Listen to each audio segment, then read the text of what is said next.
अदालत का चक्कर। तालाब के किनारे बिल्सू नाम का एक बुढ़ा खरगोश रहा करता था। उसके पास दो छोटे छोटे खेत थे, उनमें वह गाजर, मूली, शकरकंद, टमाटर आदि लगाया करता था। एक बार बिल्सू को पीलिया की बीमारी हो गई। उसने बहुत सी दवाएं ली, पर किसी से कोई लाभ न हुआ। रोग प्रतिदिन बढ़ता ही गया और अंत में बिल्सू मृत्यु के निकट पहुंच गया। उसने अपने दोनों बेटों मनु तन को बुलाया और उनसे बोला, देखो बच्चों, मिलजुल कर रहना। यह कहते कहते उसके प्राण पखेरु उड़ गए।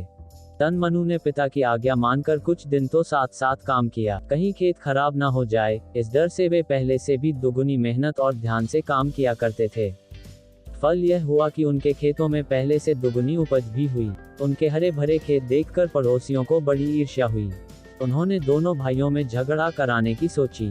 एक पड़ोसी तनु से बोला, तुम छोटे हो न, इसलिए तुमसे बहुत काम कराया जाता है। अरे इससे अच्छा तो अलग खेत लेकर रहो। तुम मनु की डांट फटकार सुनते हो, क्यों उसके दबे में रहते हो?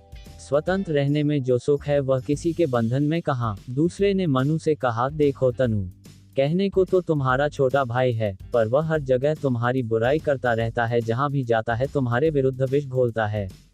क्यों न इसे छोटा वाला खेत देकर अलग कर दो।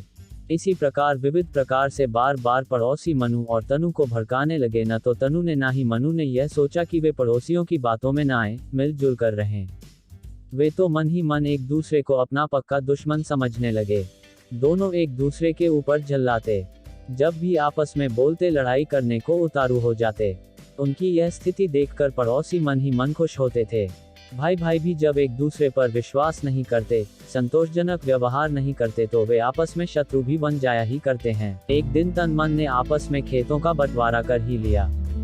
छोटा खेत तनु को मिला, बड़ा मनु ने अपने पास रखा। कुछ समय तो तनु ने इस बात पर जरा भी ध्यान न दिया, पर बाद में पड़ोसियों ने उसे फिर भड़काया। ओह, कर गया न तुम्हारा भाई चालाकी, खुद बड़ा खेत हड़प कर बैठ गया है। पड़ोसियों के भड़काने पर तनु एक दिन वनराज सिंह की सभा में चला गया। वहां जाकर मनु के विरुद्ध दावा ठोक दिया। अब मनु भी गुस्से में भर उठा।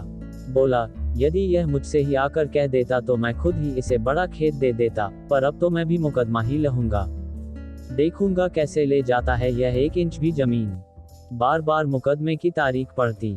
तन मन दोनों ही सारा काम छोड़कर न्यायालय के चक्कर लगाते। फल यह होता कि वे अपने खेतों की भी पूरी देखभाल न कर पाते। मेहनत और देखभाल के अभाव में उनकी खेती भी सूखने लगी। उस जगह के नामी वकील थे तूफान और तेजवीर मेढक। एक को तनु ने अपना वकील बनाया तो दूसरे को मनु ने। उनके पास जो कुछ धन था वकीलों की भेंट चढ़ गया। जब धन खर्च हो गया तो फीस चुकाने के लिए दोनों भाइयों को अपने अपने खेत भी थोड़े थोड़े करके बेचने पड़े। उनके मुकदमे में पूरे 4 वर्ष लग गए। इस बीच दोनों के ही खेत बिक चुके थे। फैसले के अनुसार मनु के पास 2 गज जमीन ज्यादा थी। वह दोनों को आधी आधी बांट लेनी थी, पर अब तो वह भी न थी। तनु मनु को अब खाने के भी लाले पड़ गए। वे दोनों दूसरे के खेतों में सारा दिन घोर परिश्रम करते, तब जाकर कहीं शाम को रूखा सूखा खाना मिल पाता। दोनों ही बड़े दुर्बल हो गए। अब वे दहकी मन से सोचते हैं कि मुकदमे के चक्कर में पड़कर हमने अपना ही सर्वनाश कर लिया है। यदि आपस में सुलह कर लेते तो यह दिन न देखना पड़ता।